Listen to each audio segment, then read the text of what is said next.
இந்த 10,000 ரூபாய் செக்மெண்ட்லலாம் iQOO mobile launch பண்றதே இல்லையே அப்படின்னு நாம நினைச்சிட்டு இருந்த சமயத்துல iQOOல இருந்து Z9 Lite புதுசா இறக்கியிருக்காங்க. உண்மையாலுமே இது 10,000 ரூபாய்க்கு ஒர்த்தா இருக்கா பாத்துருவோமா?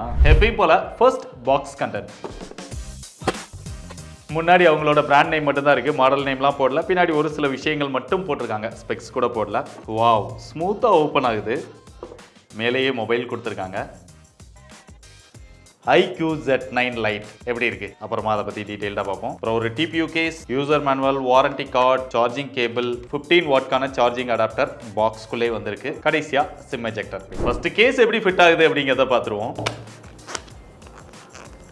பர்ஃபெக்டா தான் இருக்குது. அந்த எட்ஜஸ் எல்லாமே நல்லா, கார்னர்லாம் நல்லா கொடுத்துருக்குறாங்க. பலகையில தான் போட்டேன், தரையிலெல்லாம் போடல. ஸோ இருந்தாலுமே நல்லா தான் இருக்குது.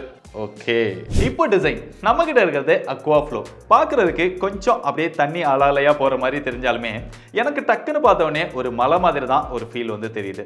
இருந்தாலுமே இந்த டிசைன் டிஃப்ரெண்ட்டாக தான் இருக்குது. இந்த கேமரா பார்த்தோம் அப்படின்னா பெருசாக பம்ப்லாம் கொடுக்காம அப்படியே பிளைனாக தான் கொடுத்துருக்காங்க. பட் அதை ஒரு கிளாஸ் மாதிரி கொடுத்துருக்கறனால அங்கே கை வைக்கும்போது ஃபிங்கர் பிரிண்ட் கேப்சர் ஆகுது.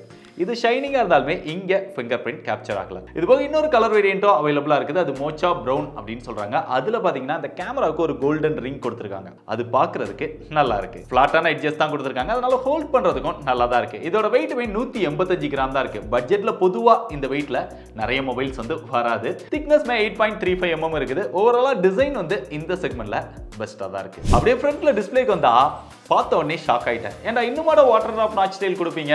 பல செக்மெண்ட்ல இவங்க இதை கொடுத்து வச்சிருக்காங்க.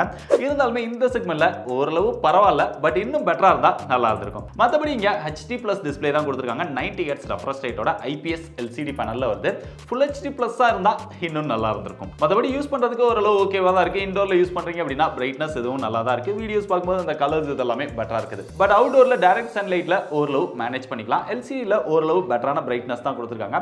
பீக் பிரைட்னஸ் 840 nits இதுல இருக்குது. இது போக வைட் வைன் எல்லோன் சப்போர்ட் கொடுத்திருக்காங்க. லோ ப்ளூ லைட்கான TUV சர்டிபிகேஷனும் இதுக்கு இருக்கு. அப்படியே கேமரா செக்மெண்ட்க்கு வந்தா ஃபர்ஸ்ட் டைமா இந்த செக்மெண்ட்ல நாங்க தான் சோனி சென்சார் கொடுத்திருக்கோம் அப்படிங்கறத கிளைம் பண்றாங்க. பட் என்ன சென்சார் அப்படிங்கறத அவங்க அபிஷியலா மென்ஷன் பண்ணலாம்.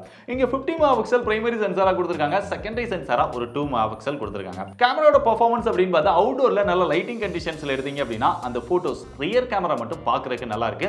அந்த கலர்ஸ் இதெல்லாமே பெட்டராவே எடுத்து தருது. 50 மெகாபிக்சல் எடுக்கும்போது டீடைல் இதெல்லாம் கொஞ்சம் நல்லா இருக்கு. க்ளோஸ் அப் ஷாட்டா எடுக்கீங்க அப்படின்னா ஷார்ட்னஸ் இதெல்லாமே பெட்டரா இருக்குது.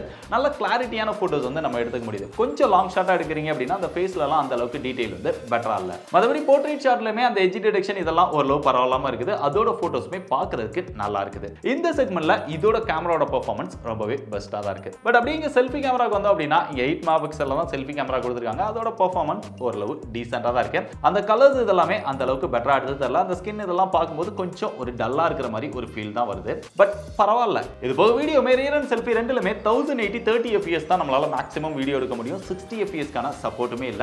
அதுவும் ஓரளவு டீசென்ட்டா இருக்குது. அப்படியே இதோட பெர்ஃபார்மன்ஸ்க்கு வந்தா இங்க MediaTek Dimensity 6300 அப்படிங்கிற ஒரு ப்ராசஸர் வந்து யூஸ் பண்ணிருக்காங்க. இந்த செக்மெண்ட்க்கு இது ஓரளவு போதுமான ப்ராசஸர் தான். அது போக இதோட ஆண்ட்ராய்டு ஸ்கோர் அப்படின்னு பார்த்தா பிராண்ட் கிளைம் பண்றது 4,14,000 வரும் அப்படின்னு சொன்னாங்க. நம்ம செக் பண்ணப்போ கிட்டத்தட்ட அந்த ஸ்கோரை வந்து அச்சீவ் பண்ணிட்டோம் அப்படின்னு சொல்லலாம். 3,94,000க்கு மேலேயே வந்தது. இது ஓரளவு அக்செப்டபிள் தான். இது போக த்ரோட்டில் டெஸ்ட்டுமே நம்ம பண்ணி பார்த்தோம். கிட்டத்தட்ட ஒரு 85% மேல அதோட பெர்ஃபார்மன்ஸை வந்து யூஸ் பண்ணிச்சு. பெருசா எங்கேயுமே அந்த த்ரோட்டில் இஷ்யூ இது எதுவுமே வரல. இதோட பெர்ஃபார்மன்ஸ் வந்து பெரிய அளவுல ஹையர் எண்ட் கேம்ஸ்லாம் ப்ளே பண்ண முடியும் அப்படின்னு எதிர்பார்க்க வேண்டாம். நீங்க பேசிக்கான குட்டி குட்டி கேம்ஸ் விளையாடுறதுக்கு இல்ல லோ கிராபிக்ஸ்ல ஹையர் எண்ட் கேம்ஸ்லாம் ஓரளவு ப்ளே பண்றதுக்கு இது வந்து பெட்டரா இருக்கும். மற்றபடி நீங்க நிறைய மல்டி டாஸ்கிங் யூஸ் பண்றதுக்கு, நிறைய ஆப்ஸ் யூஸ் பண்றதுக்கு இதுக்கு எல்லாமே இது ஓரளவு பெட்டரா இருக்கும். ஒரு நார்மலான யூசருக்கு இந்த பெர்ஃபார்மன்ஸ் வந்து போதுமானதா இருக்கும். மொபைலோட சாஃப்ட்வேர் வந்தா இங்க out of the box Android 14 கொடுத்திருக்காங்க. Fun Touch OS 14 மேல. இதுபோக சாஃப்ட்வேர் அப்டேட்மே கன்ஃபார்ம் பண்ணிருக்காங்க. இந்த செக்மெண்ட்ல பொதுவா நிறைய பிராண்ட்ஸ் வந்து கன்ஃபார்ம் பண்ண மாட்டாங்க. கன்ஃபார்ம் பண்ணாலும் அப்டேட் வந்து ரோல் அவுட் பண்ண மாட்டாங்க. இவங்க பண்றாங்களா அப்படின்னு வெயிட் பண்ணி பார்க்கணும். 2 OS அப்டேட் 3 வருஷத்துக்கான செக்யூரிட்டி பேட்ச் அப்டேட் கொடுப்போம் அப்படிங்கறத கன்ஃபார்ம் பண்ணிருக்காங்க. மற்றபடி யூஸ் பண்றதுக்கு நல்லா ஸ்மூத்தா தான் இருக்கு. எப்பயும் இருக்கிற மாதிரி அந்த நிறைய தேவையில்லாத ப்ளூடூத்ஸ் இருக்குது. அப்புறம் அந்த புஷ் நோட்டிஃபிகேஷன்ஸ் இதெல்லாமே இருக்குது. அவங்க ஆப் ஸ்டோர் ஓப்பன் பண்ணோம் அப்படின்னா டஜன் கணக்கில் ஆப்பை வந்து இன்ஸ்டால் பண்ணிக்கோங்கன்னு சொல்லுது. இதெல்லாம் கொஞ்சம் இதாக தான் இருக்கு. நார்மலாக நீங்கள் யூஸ் பண்ணுறீங்க அப்படின்னா இந்த UI உங்களுக்கு ஓகேவா தான் இருக்குது. இது போக மற்ற விஷயங்கள் அப்படின்னு பார்த்தா LCD டிஸ்பிளே தான். அப்போ side mount fingerprint sensor கொடுத்துருக்காங்க. அது நல்லா ஃபாஸ்ட்டாக அக்யூரேட்டாக இருக்கு. பாட்டம்ல 3.5 mm ஜாக் கொடுத்துருக்காங்க. மைக் கொடுத்துருக்காங்க. டாப்ல மட்டும் தான் ஸ்பீக்கர் இருக்குது. சிங்கிள் ஸ்பீக்கர் தான். அதோட பெர்ஃபார்மன்ஸ் ஓரளவு டீசென்ட்டாக இருக்கு. பெரிய அளவுலலாம் லவுட் எதிர்பார்க்க வேண்டாம். அது அது போக இங்க 150% வால்யூம் அப்படின்னு சொல்றாங்க. ஒரு சிலர் 200 சொல்றாங்க, ஒரு சிலர் 300 சொல்றாங்க. அவங்க இஷ்டத்துக்கு தகுந்த மாதிரி சொல்லிக்கிறாங்க. நீங்க ஃபுல் வால்யூம் வச்சதுக்கு அப்புறம் ஒரு டைம் பிரஸ் பண்ணீங்க அப்படின்னா கொஞ்சம் எக்ஸ்ட்ரா லவுட் ஆட் ஆகுது. பட் நார்மலா ஃபுல் வால்யூம்ல கேட்கும்போது தான் ஓரளவு நல்லா இருக்குது. சிம் ஸ்லாட் லெஃப்ட் சைடுல இருக்குது. அதை ஓபன் பண்ணோம் அப்படின்னா ஹைபிரிட் ஸ்லாட் தான் கொடுத்துருக்காங்க. பொதுவா இந்த செக்மெண்ட்ல எல்லாருமே டெடிகேட்டட் ஸ்லாட் கொடுப்பாங்க. பட் கொஞ்சம் வெயிட்லெஸ்ஸா கொண்டு வரணும் அப்படிங்கிறதுக்காக கொடுத்துருக்கிறதா பிராண்ட் வேணா கிளைம் பண்ணலாம். பட் டெடிகேட்டட் இல்லாதது ஒரு டிசப்பாயிண்டட் தான். அது போக இங்க ஒரு சிம் ஒரு SD கார்டு இல்லனா 2 சிம் அப்படி யூஸ் பண்ணிக்க முடியும். 2 சிம்மே 5G சப்போர்ட் பண்ணோம்.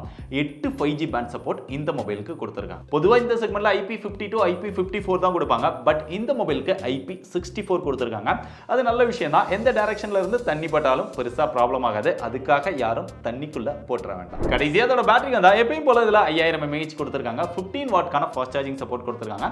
ஏற்கனவே பார்த்தோம் பாக்ஸ்க்குள்ள அடாப்டரும் கொடுத்திருக்காங்க. இதை இன்னும் கொஞ்சம் பெட்டரா ஒரு 18 வாட் இல்லனா 33 வாட் அப்படி கொடுத்திருந்தாங்க அப்படினா பெஸ்டா இருந்திருக்கும். மத்தபடி அதை யூஸ் பண்ணி சார்ஜ் பண்ணும்போது எப்படி பார்த்தாலுமே உங்களுக்கு ஒரு 2 ஹவர்ஸ்க்கு மேல டைம் எடுத்துருது. பேட்டரியோட பெர்ஃபார்மன்ஸ் அப்படின்னு பார்த்தா பெருசா யூஸ் பண்றதுக்கு விஷயம் இல்ல அப்படிங்கிறதுனால பேட்டரியோட பெர்ஃபார்மன்ஸ் நல்லா தான் இருக்கு.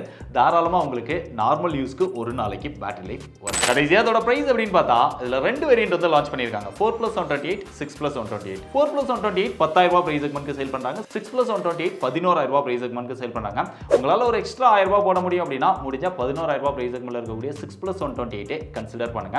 ஏன்னா நீங்க லாங் டைமா யூஸ் பண்ணும்போது உங்களுக்கு லாக் இல்லாம ஒரு பெட்டர் எக்ஸ்பீரியன்ஸ் இதுல கொடுக்கும். இருந்தாலுமே இதுல விர்ச்சுவல் RAM இதெல்லாம் கொடுத்திருக்காங்க. அப் டு 6GB RAM வரைக்கும் ஆட் பண்ணிக்க முடியும். பட் அதால பெர்ஃபார்மன்ஸ்ல பெரிய அளவுல டிஃபரன்ஸ் கொண்டு வர முடியாது. சோ இப்போ நீங்க சொல்லுங்க 10000 ரூபாய்க்கு இந்த மொபைல் பெஸ்ட்னு நீங்க நினைக்கிறீங்களா இல்லையா? கமெண்ட்ல சொல்லுங்க. பெஸ்ட் பை லிங்க்கும் டிஸ்கிரிப்ஷன்ல இருக்கு. தேவைப்பட்டா செக் பண்ணி பாருங்க.